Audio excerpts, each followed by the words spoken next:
Hey there, welcome back to Coding at Home with the Code Hub. Hey there, welcome back to Coding at Home with the Code Hub. I'm Matt with the Code Hub. There are multiple instances of me on the screen right now because I didn't have time to prepare a new background slide. Today we're going to go off in a little bit of a different direction. I know yesterday I said that we'd go back to augmented reality in that playground.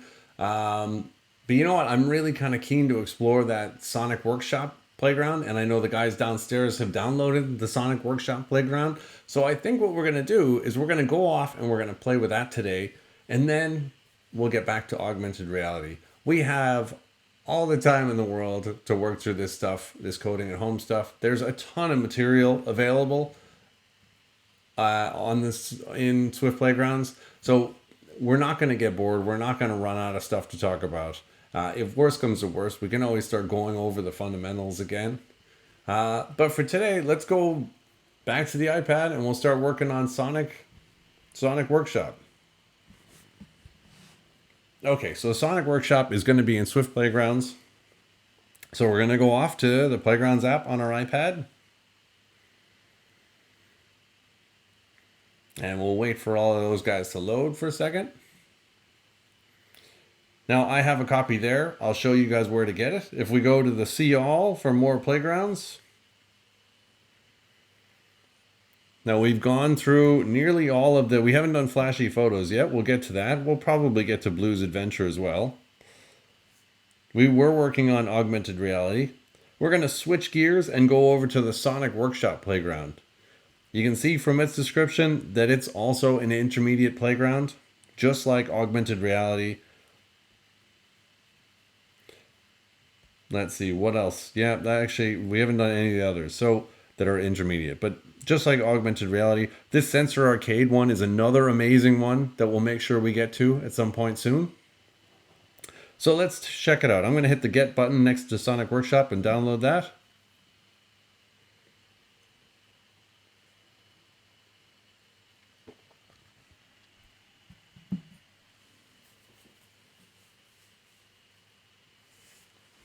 There we go.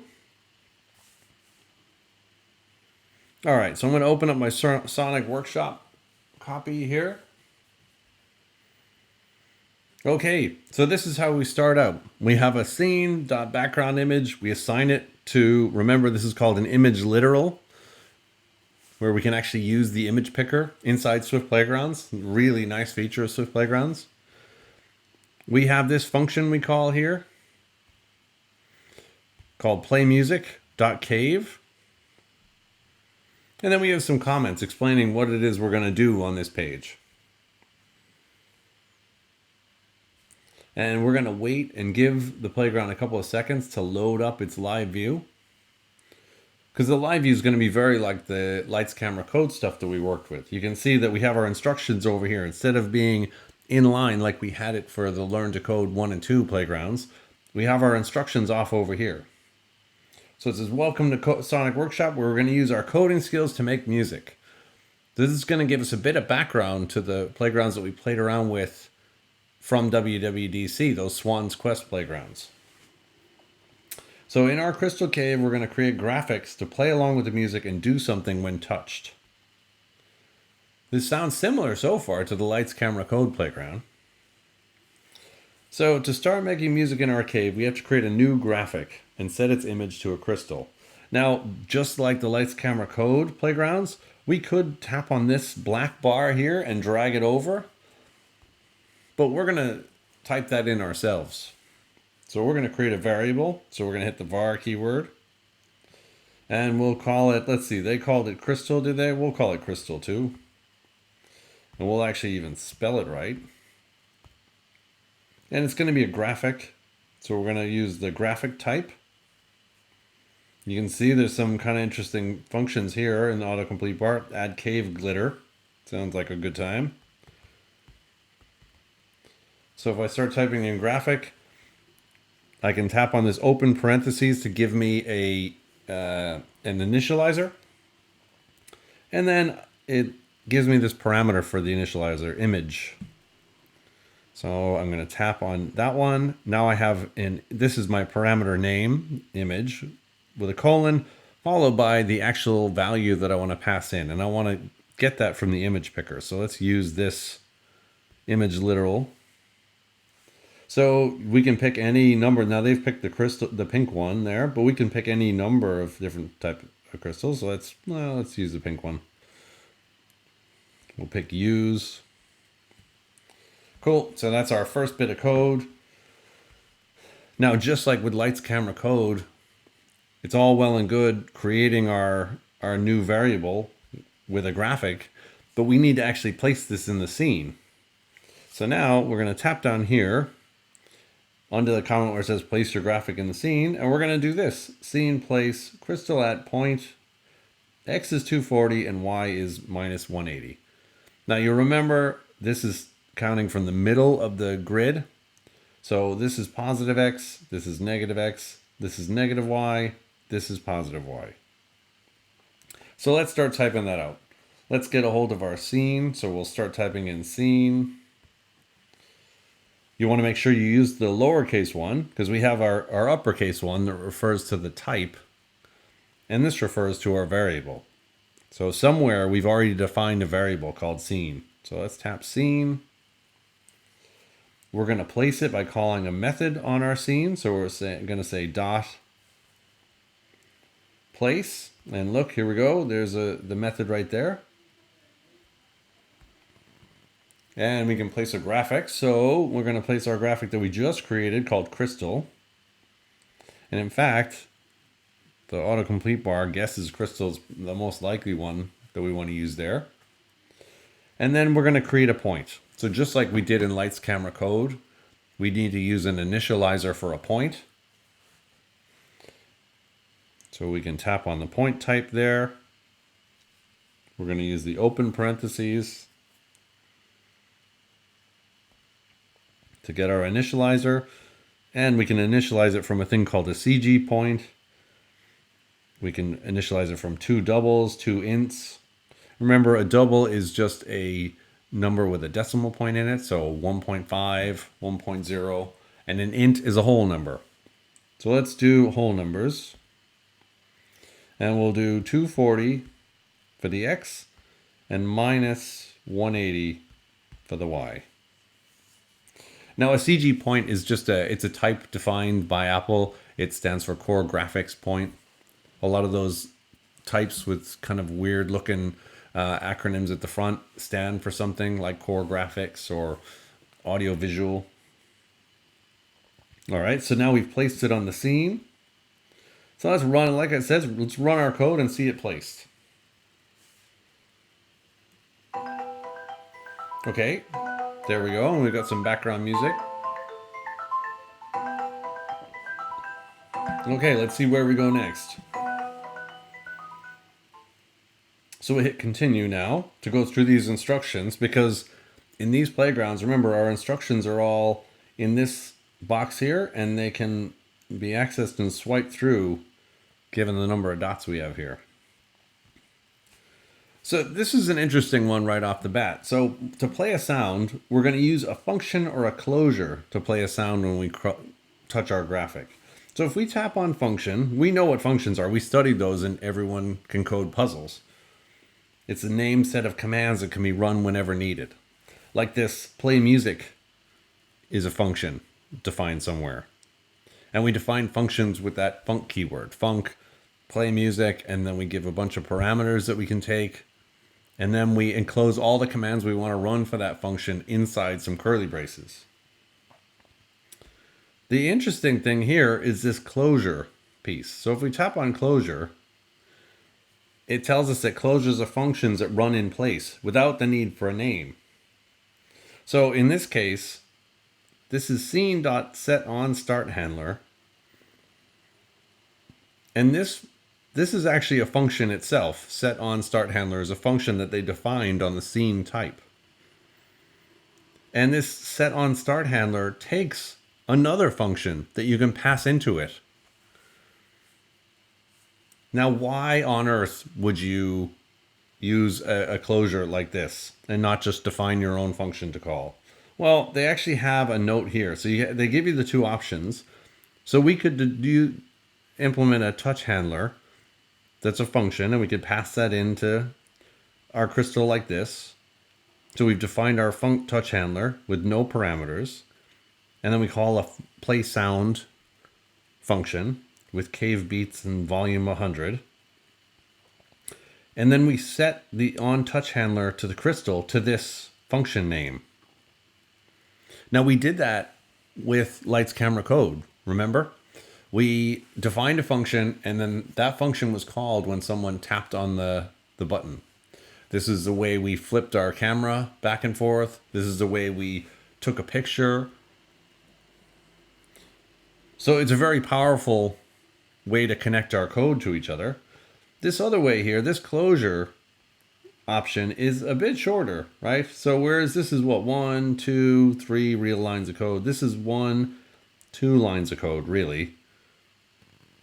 And then they have a little note here about why would you use a closure. So they have a note saying that the closure just lets you place code right where you want it without having to put it in a function and give it a name, such as touch handler. So sometimes using a closure can help you write code that's easier to understand, sometimes.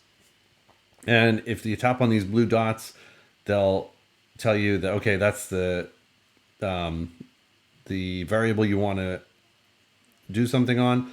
This is the set on touch handler, which expects a function or a closure as an argument. Because they're basically the same thing. One just has a name, the other one doesn't. And then to define our closure, we write our code between these curly braces.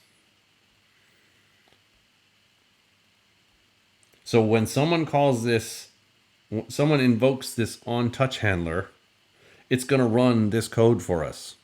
This is a great way to make sure that our code isn't all tied up. So you can have this thing called spaghetti code where all your code is dependent on something else, and it makes it really difficult down the line to change something. You guys have written enough code at this stage that you can get into that situation where you have spaghetti code. Using closures and functions and defining your code well and organizing your code well can help you avoid getting into this problem of, oh no, I can't change any of my code because it's too fragile. There are too many things that depend on something else. So using closures is a next step in our evolution as programmers. It really brings us a new organizational property. Now, sometimes closures can be a little bit hard to read. We're going to see cases where the syntax gets a little bit funkier.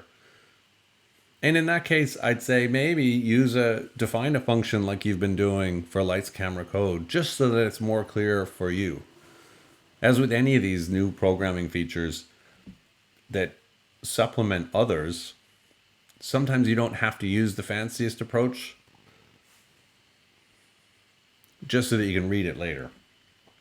Okay, so we want to add a touch handler. So let's do that. We're going to do it with a closure in our case. So we're going to say crystal dot set on touch handler, and you can see the way this function looks is set on touch handler. It's got a curly brace and then code in it. It actually looks different than a normal function when it takes a closure or a function. And we'll see how to define those by the end of this session. Not today, but the end of our work with Sonic Workshop. So now the code we want to run is we want to call that play sound function. So let's start typing in play. We have an option to play music. We're going to play sound. We can access some of the built-in sounds by hitting dot. And let's see. Let's do cave beats, and we'll set the volume to 100. Okay, so let's try running our code, and then we're gonna touch our graphic to see what happens. See if it's hooked up right. Okay, now if we go touch our crystal,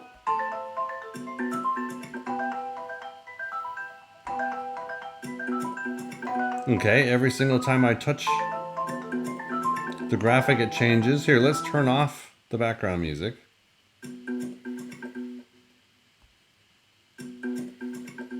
All right, well, let's try changing cave beats to something else and see See what that sounds like.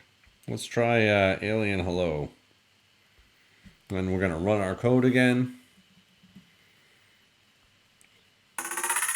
Tap on the crystal. Okay. Now there are a ton of different sounds. You can do chime, you can do chord, you can do attack, dinner bell, light chord. There's a lot of things for you to play around with here. Here, if we change our volume, we'll change it down to 50.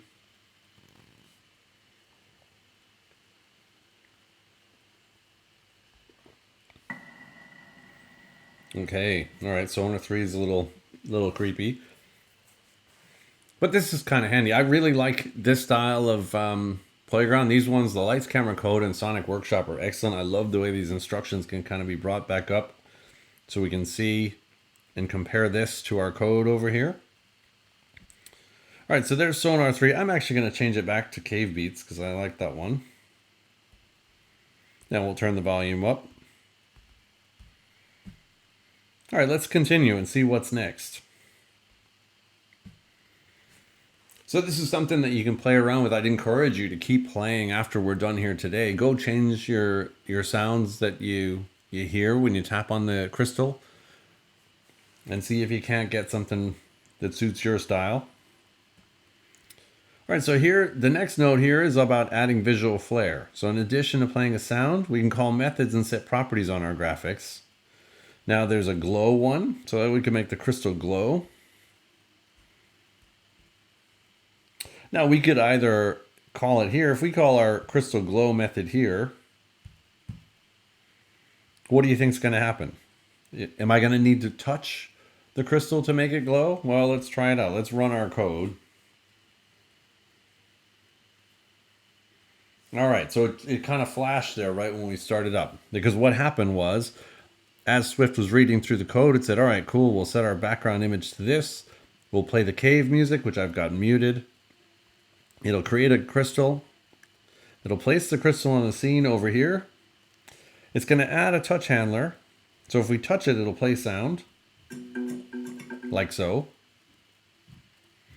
And then it'll go down. It'll save this off for later. And then immediately it'll call crystal.glow. So as soon as we load this page up, the crystal will glow. So we could change it and say, actually, I only want it to glow if I touch on the crystal. So I'm going to tap on this brace here, and I'm going to drag it down. So now if I run my code, we won't see that crystal flash. We'll only see it flash when we touch on it.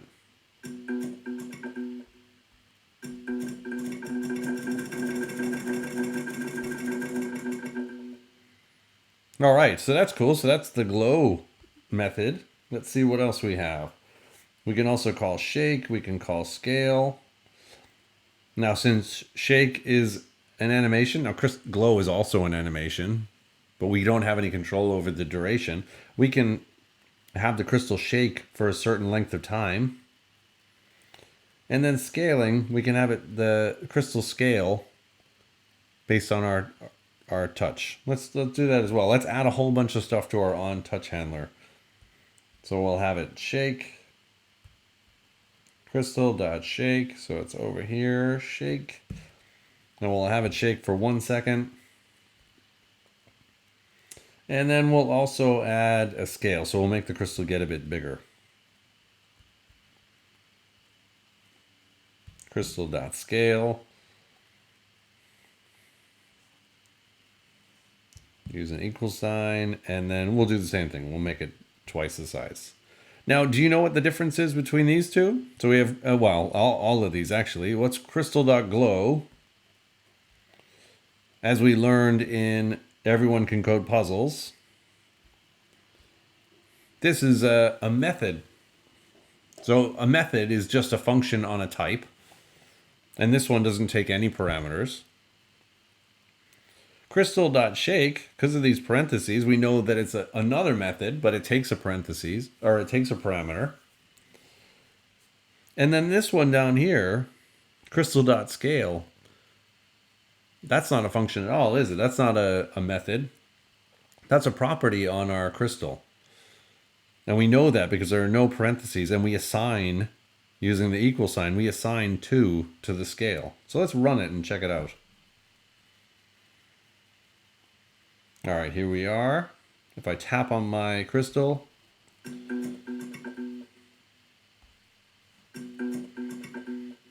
okay, interesting. Now, here's a puzzle for you. If we wanted this thing to keep scaling and keep getting larger, because when I tap on it, it stays the same scale, right? 2 times the size it was originally. How would we get it to scale even bigger? Do you have any idea? Now, we'd probably use a variable in here. So let's try that out. We're going to create a variable here called scale, and we'll set it to 2 at the start. And we'll set it to 2.0 so it knows that it's a double. Now we could try this. Actually, if we just did this, let's do this for kicks.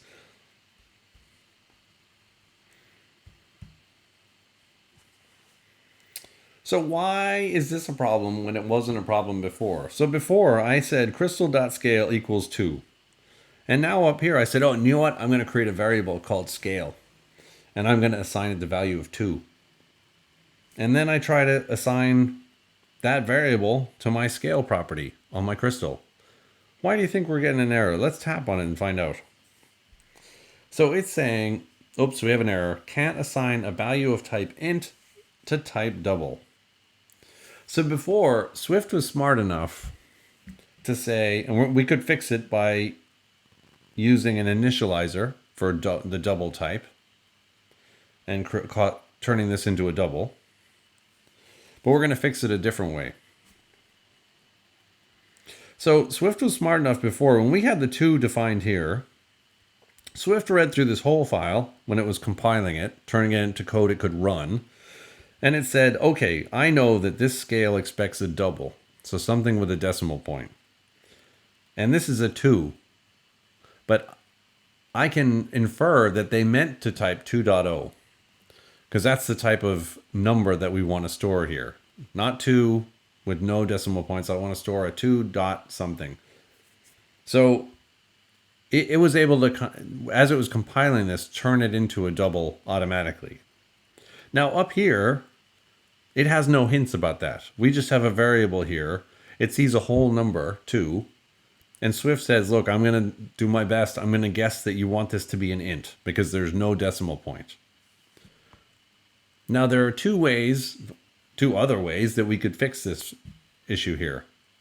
We could say 2.0. And now Swift, when it reads this file, when it's compiling it, will say, oh yeah, that's got a decimal point there. This is a double. So when it gets down here, it says, okay, cool, I can assign a double to my crystal scale property. No problem. So that's one way to fix it. The other way to fix it, if we really have some aversion to typing periods for some reason, we could specify the type. Remember, we can tell Swift what kind of type we want a variable to be. And the way we do that is we use the colon after our variable name, and then we specify the type. And Swift Playgrounds is very helpful. It gives us a different color for our type and everything. So even though I have it defined as just 2, I tell Swift when it's going to compile this to say, hey, store this as a double. Don't store it as an int. And then it all checks out down here when I try to assign it. So if we run our code, we're going to see the same behavior we saw before when I just had a 2 here.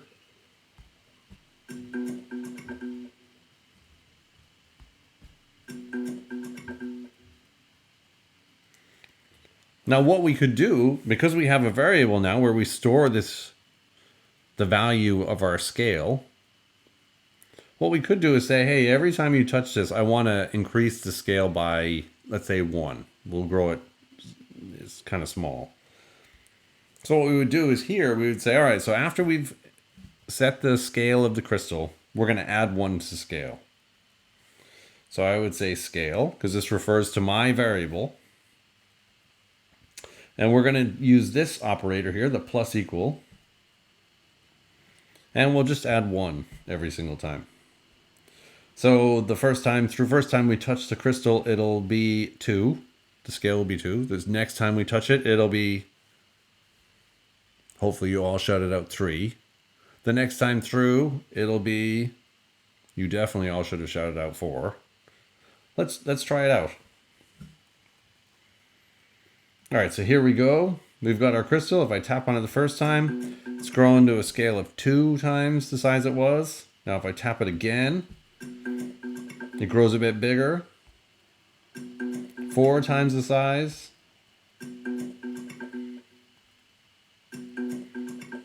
And so on and so on. We could do this all day and make this crystal gigantic. Oh, until we crash it. Pretty good that we've managed to crash our app. Not too bad. All right, so that's the way we could keep increasing the scale.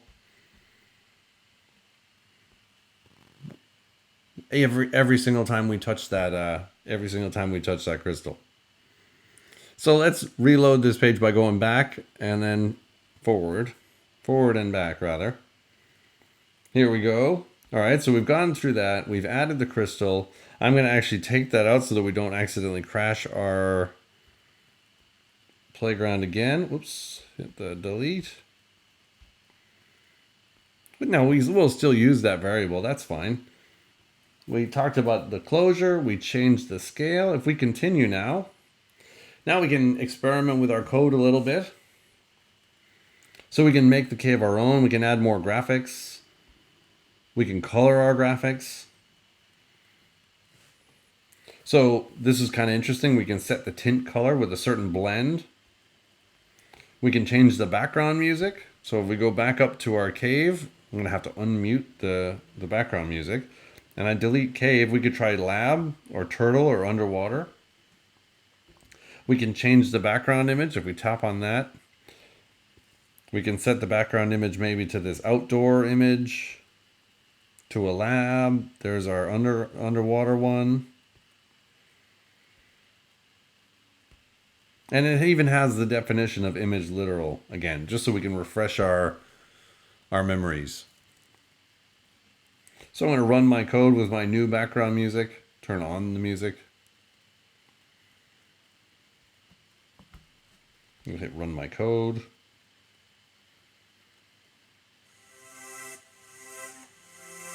Okay.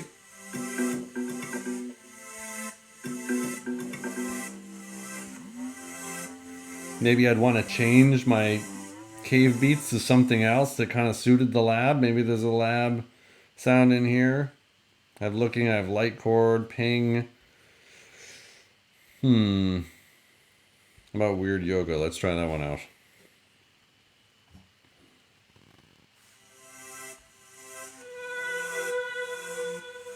All right, it kind of suits lab a little bit more, and we'll just change our background image to our lab. That's cool. We run again. I put the crystal right on top of the computer.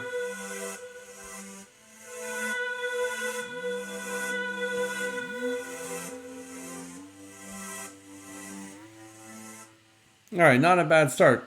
Now, when you finish all of that, when you're done playing around and customizing your lab, you should go on and try answering this question here. And what we'll do is we'll check your answers tomorrow. Basically the question is, which code snippet has a closure? Is it crystal.glow, crystal.setOnTouchHandler, and then there's a bit of code here? Is it this code here where we define a function and then set the onTouchHandler? Feel free to shoot us an email with your answer. Send us a message on Twitter. Drop us a note in the comments on YouTube. Get in touch with us somehow. Send us a pigeon with the answer written on a piece of paper, shoved in a little collar on its foot. However you want to get us the answer, send it off to us. We'll see you tomorrow. We'll be working more with Sonic Workshop. I hope you enjoyed today. Thanks for joining us at the new time. We'll be back tomorrow at 1 o'clock, and we'll see you then. Happy coding.